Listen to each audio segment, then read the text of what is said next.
Hello, it's Debbie Gilbert from the Business Awards Show, and I'm also the founder of the Best Business Women Awards. And today I'm delighted to be joined by Julie New. Her business is Changes Forever, and she is a personal recovery coach. So today we're going to be talking about Julie's 19-year journey in her coaching business, what made her start her coaching business, and we're going to be finding out more about what a personal recovery coach actually is. We're going to talk to her about awards, and we're also going to talk about her books. She has a new book coming out next year as well. So welcome, Julie. Thank you very much. So, Julie, let's start at the beginning. So, Oh 19 God. years ago, you were a nurse and you transitioned from nursing Yeah. into becoming a coach. So, tell us why you did that. Well, a lot of people actually don't realize why I started coaching.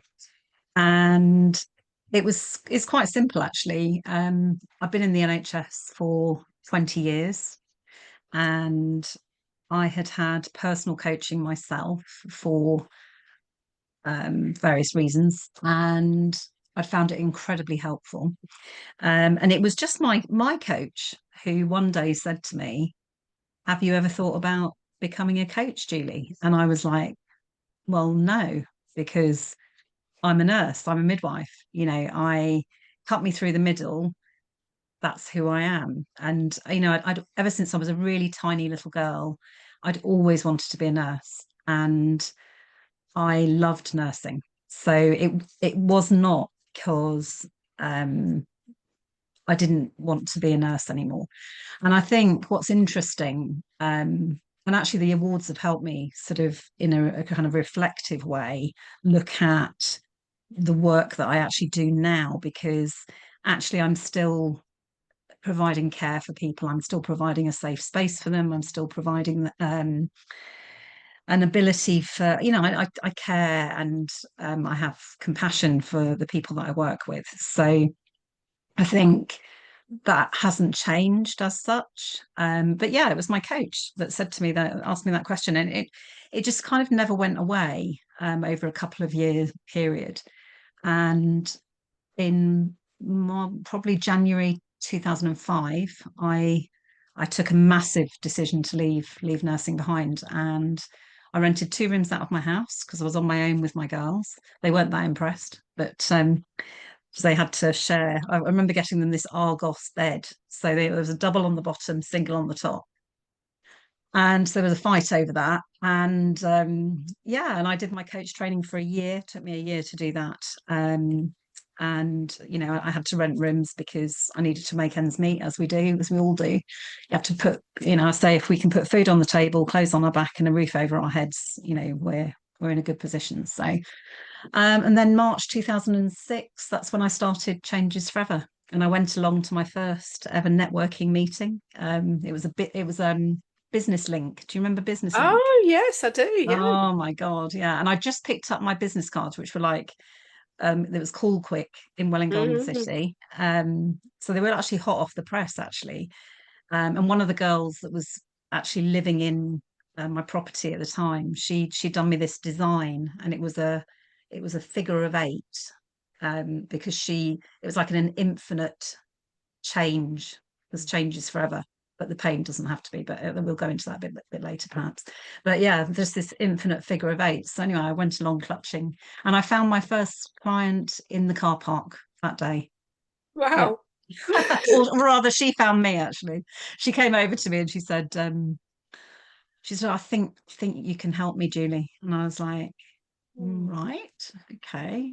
How is that then? And she said, I'm going through the most awful time. She said she's going through a very, very nasty divorce. There'd been violence involved, and she needed some um, support to help her through that process. And that was really how the work that I do kind of started, because I started to that kind of gathered momentum, and that's how that started. So back then, the term personal recovery coach just didn't exist. No. So talk me through what that actually means and what sort of work you're doing with your clients. Yeah. So there is a big difference between coaching and therapeutic work, and I always make that very clear. Um, Sometimes I will work alongside the therapeutic journey, and sometimes I'll take over at the end, or like my client yesterday, I've got her to a point where she can start her therapeutic journey. So what personal recovery coaching is, it's a space for someone to kind of be where they have someone who joins them on their journey. So it's about navigating life. And I particularly specialize in grief and sudden loss. And quite often with sudden traumatic loss, that could be a divorce, separation, it could be a bereavement, it could be an illness. Um, it is, when you have your life completely turned upside down, nothing is the same. Mm. And so to have someone who you know that you can contact at any point of the day or night, um, that that's becomes very valuable. Um, and yeah, I help people to to sort of inch by inch, sometimes just getting them to breathe at the very beginning. And actually, in the end, I mean, it's just wonderful, when they graduate and they're flying, and they're living their lives fully again. But that sometimes can take a very, very, very long time. I'm Um, guessing there isn't a one size fits all with what you're doing with people. It's not like 4 sessions and you're fixed. It's kind of everybody's journey is different. yeah, but generally though, and the interesting thing is that I came back into my work probably 2016, um, and I, I actually took a business coach on at that point, called Teresa Brooks, who was amazing because what she helped me do was to look back at the journey that I've been on and the actual work that I'd done, and actually to create a program, and actually to create well, just to bring it all together really Yeah. into a program. So generally, Debbie, what happens is someone I work with someone, say, for 6 months, and that's a 6 month program. They have me literally 24/7. They know that I won't reply in the night, but they know that they can contact me if they need to. Mm, And I just get back to them when I can. So mm, sometimes that's, and a minute later, sometimes it's an hour later, sometimes it's a day later. mm. But I think just them knowing that I'm there, and that, oh, and in fact, there's a video on my website, Jenny. There's all of them on the website. They all obviously it's them. They're videoed, so so they're testimonials. She actually, so it's just one of the words that she said. She said, "Oh, oh yeah, I can talk to Julie about that. I can talk to Julie about that, and I'll get some kind of sense out of what I'm thinking." Um, and yeah, it's so they have that, but they also have 2 hours of coaching face to face every month. So again, it's different to the therapeutic journey where it's very boundaried, and it's very, you're there for, say, an hour every week. I see them specifically for 2 hours because they have things that they go away with, they go away with their next actions that they've come up with. I might give them a tiny bit of homework. Very rarely do I do that because they don't need any more pressure. They don't need any more, um, but those two things combined actually work very, very well. And then at the end of the 6 months, we review it. We look at where are you now. I've used the same life wheel that I've used for, forever. Um, and generally, that wheel is looking much better than it was at the very beginning. And then we make a decision. Do they need another program, or do they need my Bloom program, which is a more, pay as you go type thing? So I've got a few, I have another file that has all my Bloom clients in it. And yeah, it's that gradual kind of progression that they have. But the ultimate goal for every single client I ever work with is that they go away eventually um, into their new chapter. It's actually called the New Chapter Personal Recovery Coaching Program, because what I'm doing is preparing them for that new chapter. Mm. So they're, yeah, I'm a big part of them getting stable on there. I've got a stepping stone. I don't think you can see it from here. I don't think you can, but there's a stepping stone path out here, and I had that specifically kind of created. I'd always wanted a stepping stone path because it represents what I do, because it's about people being able to move forward with their lives, with confidence and feeling good about themselves and all of those things. So yeah, I don't know if that's answered your question, but It that's what has. personal recovery coaching is. Yeah, it has. I remember the first time I met you, which was at WIBN, and it was many, many, many years ago. And Mm, you mm, came in with sunflowers, and I still remember that. And you had a little, I think it was crocheted watering can. Was it crocheted maybe? And you've always assimilated your coaching with the gardens, with yeah, flowers and all yeah. of that. And I love that. And it's, I've remembered that. So it clearly works from a branding perspective. And so you've Mm, written two books on these themes. So talk me through those books mm, that you've written and why you've chosen, plants and flowers to sort of assimilate the business with. yeah, absolutely. Well, I mean, it's a very long story, so I'll try and keep it really brief. I probably won't keep it that brief, but so 2008. So I'd had that original brand, the little infinite circle, figure of eight. And 2008, I knew I had enough money, but also I'd reached a point, I was 2 years in, yeah, 2 years in. And I knew that I was ready to brand what I did. I think you get to that point where you kind of have a knowing, and I was full with clients, and I knew that the kind of people that I was working with and what have you. Anyway, I went to another networking thing, and it was over in Essex actually. And I saw this amazing business card, and it said Sugar Design on it, bright pink it was. And I remember thinking, oh, I love that. I love that design. And I turned around and I bumped into the owner of it.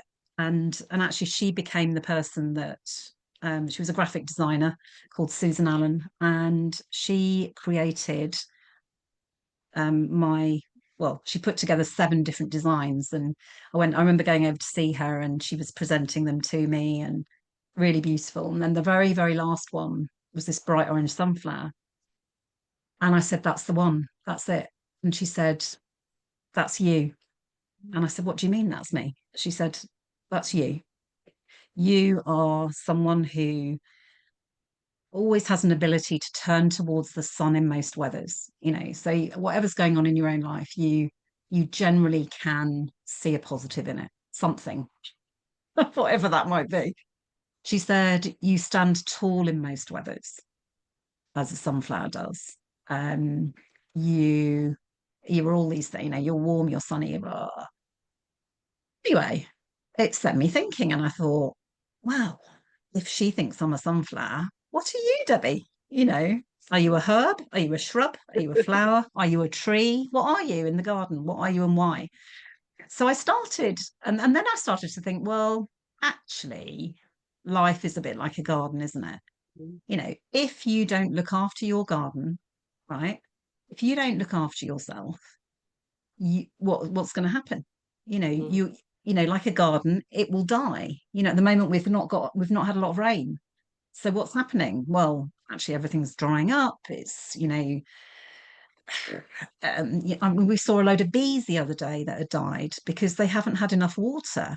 It's really awful. But anyway, so you're getting my drift. So anyway, so that sort of started me, and I started using it in my work, and my clients really liked it. Um, and now it is an embedded part of, the program. For example, I did you know, one of my clients. her well-being watering can exercise, which is such a powerful exercise to do. And it, and also I think the very basics, because when my second book came out, kind of realized that I'd created something that was really, they didn't even have to open it. They could just have it beside them and it would give them comfort, it would give them support, it would give them an understanding in some way of what they were going through, because this is specifically for people who've lost a loved one, someone that they've loved, because with great love comes great grief. Mm. And we cannot get around that. But when this came out, I realized also I'd done a whole chapter in there on watering you. But then I realized that actually, when something happens very suddenly and in a very traumatic way, actually you need to water yourself. You need something really basic and really quick to just pull on. So I developed something called basic watering, which is eat, sleep, breathe, repeat. And I've been doing that myself actually in the last couple of weeks, because I'm helping my parents to move after 56 years, and my dad throws nothing away, and it's been one of the most difficult things. And I sent my mum a message this morning saying she's got to do this, this, and this, blah, blah, blah. And then at the very end, and do the basics: eat, sleep, breathe, repeat. So that's how that came about. Probably another couple of years after the branding, I'd always known one day I would write a book from when I was about 11. And then Mrs. Lowe, my English teacher, laughed at me, and she thought that was very funny that I would consider writing a book. So I put that on hold because, Mrs. Lowe was obviously right. Um, Not. And yeah, and I just knew that I had to. I think you need. I think there's a book in everybody, but you have to have something to write about. And at that point, I had something to write about. So that's how Who Are the Flowers in Your Garden came about. People think it's a gardening book, but it's really not. It's all about the purpose of it is to make people think more deeply about their lives. Mm. It's to make people um, just take stock, really. Who are the flowers in your garden, or who are the people in your life? Mm. Um, and who do you surround yourself with? Who's displaying weed like behavior right now? Well, there are a couple of people in my life that are displaying weed like behavior. And I'm not rising to it. I'm just, letting it. And then the Grief Garden Path gift book. Oh my gosh, I was so proud of this when this came out, because um, this has helped lots and lots of people. And actually, I've got some really exciting news from yesterday Mm. that Dignity, who are the biggest funeral Mm. director in the country, I've got to fill out a procurement form because one of their funeral directors actually want to gift my book, and Mm. they do 40 funerals a month. Wow. So they want to gift it to every single family that they come across, and they actually come along to my Bereavement Cafe, which I run. Been doing that for 18 months now. And when I started that, I remember standing there and thinking, I could swear at this point. Actually, I thought, what am I doing here? What? Mm. Because, as you know, I've had some very difficult personal times, um, due to bereavement, and loss, and three people actually very close to me. So my girl's dad, Mm. he died in 2009. I actually hadn't spoken to him for 2 years, but actually I had to break our girls' hearts when I had to tell them that he'd died. Yeah, totally. And then I had to go on that journey with them. Um, and that was very, very difficult. And then their stepdad, he became very, very poorly, and then he passed away. Um, and then in the first lockdown, my brother also died very suddenly. So, who I'd supported all his life. So there'd been a lot. So I was stood there at this bereavement cafe thinking, what am I doing here? Am I going backwards by by doing this? But actually, I stood there and I thought, oh, actually, I'm strong enough to do this. Mm. And actually, I can really help people by providing this space for them. And we have up to 40 people coming along to that bereavement cafe every month. Amazing. Not Amazing. last month because we had about 25 because it was August, but in December it'd probably be the same. But we do it year round because it's really important that people, are supported. And I've got that fully sponsored, and yeah, people don't have to pay for it. So, and I gift my time for it as well. So, which is important to me. And this is in Mm. your local area. Yeah, yeah, it is. It is. Yes, Where's yeah. this, Like Julia? it's in Willington, which is just south of Bedford. So it's a little village, and it's in fact, interestingly, the place we do it is called Frost's. It's a garden centre, Mhm. and they've been taken over by Blue Diamond, who I've got a meeting with next month to discuss, um, you know, their support really, because they provide the space, they provide the teas and the coffees, and the chef generally comes in and bakes us cookies. So before we arrive, so that's nice. And Tesco sponsor our celebration cake, which is really lovely.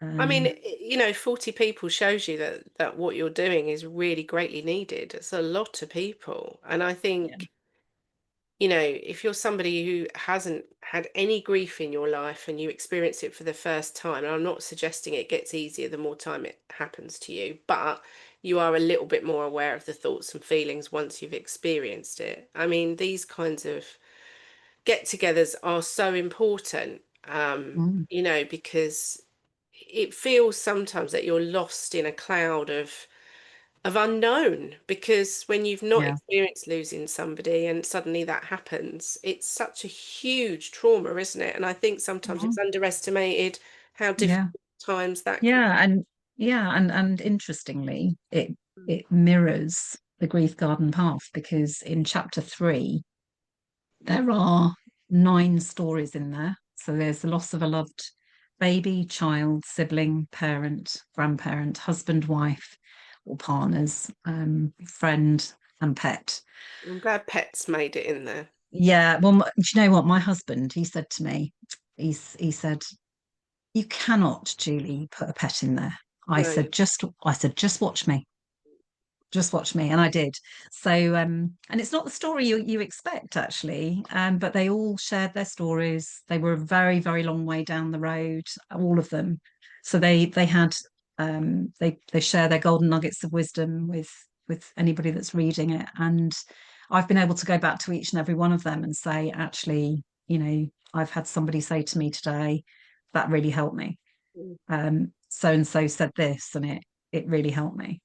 um, and they all chose something from the garden or something else to represent their loved one. And I had, in fact, the pet one is an interesting one. She's called Haley, and she she's actually Offley Memorials, and she shared the story of the loss of her spaniel, Danny the dog. And she when I asked her what she wanted to represent him, she said a forget me not.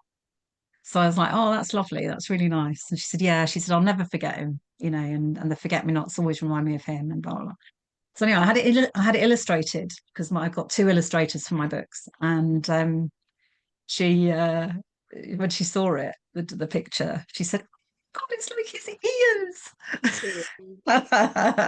ears. Yeah. And It's she came to the launch actually, and she was absolutely blown away because I'd had all the original illustrations framed, and I gifted that to them oh, with nice. with a book. So yeah, just to say thank you. So Yeah. what's the third book about? Oh well, the third one is the current title. It won't be called this, but so I don't know what it's going to be called. Is I wouldn't wish a divorce on my worst enemy. So this book is about divorce Well, it is, but or it's relationship more. breakdown, maybe? Yeah, it is. Yeah, it's absolutely about divorce, relationship breakdown. However, it's more about people meeting the right person in the first place, and being and Interesting. knowing what a healthy relationship is about, Mm. and that actually you do have highs and lows and what have you, but it's about meeting the right, having um worked with a lot of people, I kind of know that there is a specific type of person that needs to know that they have needs as well. So there's going to be an exercise in there called, I call it the Eden exercise, that I've developed over a very, very long time. And that's going into that book. It's finished virtually. I've just got to, because I write longhand. I write with a big biro. Can't see one here, but yeah. So it needs to be all written up and then edited by somebody that's going to rewrite it for me. Oh, exciting. And when do you think that Because book? I write as I write as Yeah. I speak, so it When needs do to you be think this edited. one's going to come out? As you know yet? Well, I'm hoping May, June time next year. Fantastic. So obviously you've been in business a long time now, 19 Mm, years. yeah. Um, so what are the challenges that you faced along the way and how have you overcome those? I think personally, I think the biggest challenges have been personal challenges, without any shadow of a doubt. Um, I'll give you two examples. The first one was the day Richard died. Um, I mean, I can't think that there'll ever be a worse day than that, because I had to break our children's hearts, Mm. and it and then interestingly, actually, I met someone called Claire Austin Oh, through WIBN, yeah. and we were great friends. And just the week before he died, I had been shown around um, Harwood Park, which is her crematorium. She's got a very successful funeral directors. They actually have my book in every single funeral, one of their funeral homes. Um, and she'd shown me around Harwood Park, and I remember going away and thinking, if I ever need anything like this is where I'm going to go. This is where I'm going to come. And I think he had 300 people at his funeral. Wow. He'd been a police officer, and he was, yeah, very well respected by a lot of his colleagues and what have you. So um, that was, and I got long stemmed red roses for my girls and his partner and his mum from I think she was called Stacey, maybe, it was Country Garden opposite the Sun pub in where I used to go to WIBN. She was one of our WIBN members. So yeah, that was really hard, because I knew I had to focus on the girls. I Mm. I didn't feel I had a choice there. Mm. And I eventually went back into work. Um, so that was the first time. The second time was when Rob, my second husband, became incredibly ill over a 4-year period. And we also had a business together as well. So I was trying to keep everything, going. And it was very, very hard. And he went into hospital for the last time in the July 2012. And bearing in mind, my first book had just come out, and I was just like, he was really excited for me, because he knew what this meant, and he encouraged me to make it happen. Um, and he went into hospital, and I had to make a choice. I had to either leave, and my business was I'd rebranded, and with the little house with a heart in the middle of it. And I've just Oh, found the heart, actually. Here it is. The heart's mm. coming out the chimney, Yes, lovely. because that is what we aim for everybody. That's what it's about. Um, but I just had to make the decision to make the company dormant, and I didn't restart the company itself probably until 2018, um, which was a long time after that. And eventually I did come back into work, but there was a long period of time where I could not, you can't give what you don't have. No, totally And agree. I was exhausted and I was grieving and I was in, in pieces really. And I was just very fortunate that um I was able, I mean, this is the irony of it. I was able to have a widow's pension, a child's widow's pension, because I was married to Rob. When my girl's dad died, I was not entitled to it. And Mm. last year the legislation actually changed. So it means that people who um, are divorced from their children's father, they will still get that pension. But I didn't get that. So, but I did the second time, and it meant that I could take some time out. I rented a room again out of our house, and I somehow made ends meet. Mm. And then the happy news to finish us off today is that I met Neil 12 years ago. I wasn't ready for a relationship, but a friend of ours was determined that we were going to get to know each other. Um, and we've been married 6 years. We live in a beautiful part of the country. We're very, very happy. And I am able to do my work again. Yeah. Um, so that's that's Yeah, that. it's amazing. It's an amazing story and all credit to you. So let's talk a bit about awards. Mhm. So when did business awards sort of appear on your radar as such? So first off, actually, 2008. Rob and I entered an award. It was called Trading Places, and it was a Barclays Award, and we got through to the national finals.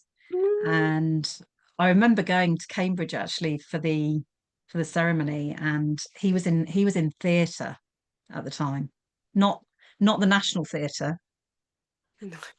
in London. Oh. um, and I was there, and it was actually one of the Chamber of Commerce guys that uh, he he was amazing. He came with me, and I think my parents came as well. I have a feeling. We didn't win the big award, but we did win some money, which helped us to kind of we put that towards the business. Um, and then 2009, Richard had died, and somebody encouraged me to go for an award, which was another national award, which was Enterprising Women. Oh, And yes, yes. yeah, and I won that one. Well Um, done. it was yeah, I've got it up there actually. Shall I go and get it? I'll go and get it. Um, it's for Enterprise Challenge, Oh, because amazing. I'd somehow managed Yeah, to, yeah, they're a yeah. I think, fabulous awards. They're one of the ones that we recommend to people as are well. they still going? Yes, they are Oh very much so. wow, Yes. wow. Okay. Yeah. Well, there were about 200. I remember going, and I had no idea that I've no idea. But I just sort of sat there, and I personally, I offer, I then and even and now as well. The main reason that I entered this time is because I I knew that it would be a really good reflection of the journey that I've been on. And I felt it was the right time for personal recovery coaching to become known more about. Um, because I kind of believe in it and I know it works and I know that more people need to know about it. So that was the main reason. But it was more a reflection of the journey that I've been on, and that I'm actually still here Oh, I know. to And tell the tale. an incredible story. So you obviously entered the Best Businesswomen Awards this year. Yeah. How was that process for you? Oh my goodness, it is not for the faint-hearted. And it really is not. Oh my goodness. I felt so proud of myself that I actually answered every single question myself. It took me, gosh, I'd go to the questions and I'd answer them, and then I'd go away again, and then I'd come back again, and anyway, I got it all done in the end. And my husband is actually a judge on some national awards, and he's won lifetime achievement awards for road safety and all sorts of things like that. So he said he would read through it. I was like dreading it because I thought, oh no, he's going to tear it to pieces and it's going to like. And he was like, no, got nothing to add to that. He said it can go to Ali now. So Ali works with me. She's amazing. Um, she's more than a VA. I can't say she's just, she's not. She's just so much more than that. She's a huge part of my team, and so yeah, went to her, and she polished it, and then I went to put it into the thing and realised that I'd done double the amount of on two of the questions that I should have done because I'd misread the question. But again, it's learning, isn't it? But also it was good to go down that road, and it was good to kind of yeah, just reflect and And how did it feel when you got the remember. email saying that you'd been selected? Oh, it was a bit of a shock because I was just sat there doing an email, and it just came in, and I was like, oh, I don't know. I went and told Neil, and Neil was really pleased, and yeah, he said, right, let's book. So we did. Oh. Yeah, And yeah. I think it's So lovely because it is testament to all your hard work, and our judging panel saw that in everything you've done and the people that you've helped and supported. And, our awards are very much about the person, the business, but also what they give back. And you giving back by running your bereavement cafe, I think was a major thing that the judges were really impressed with because you are devoted to giving your time to others who are going through that horrible initial journey. It's mm, very tough. So it's wonderful to see you recognised from that meeting in no. in the WIBM pub a few years ago, quite a long time Yeah, ago. I remember it well. Yeah, Yeah, and I always remember yeah. being struck by you and thinking, gosh, if there's anybody I ever come across that needs, and I have given your details to people over the years that need bereavement support and help, that you do come across as such a compassionate lady. And goodness me, I wish you'd been my midwife when I had my children because I had the most horrible women that helped me when I had my children, and they really weren't very pleasant. And, yeah, I didn't have the greatest experience, I'll be honest. And I think, your qualities, that, you devoted your time 20 years of being a nurse, and you've got all of that to import into this business as well. So it's kind of, I think, what makes you who you are, which is incredible. So, Oh, um, thanks, Debbie. thank you for joining me today. It's been a really interesting Pleasure. conversation, and we will make sure that Julie's details are in the show notes. So if you are going through a difficult time, or you know somebody that is and could benefit from Julie's services and Julie's books, which are amazing, so we'll put all the links to that in as well. Thank And you. good luck with book number 3. Thank you. Keep us updated on that. And Yeah. Oh, we will look forward to seeing you at the final in October. yeah, that'll be lovely. Looking forward to that. Brilliant. Lots of love. Thank you, Julie. Thank you. Bye.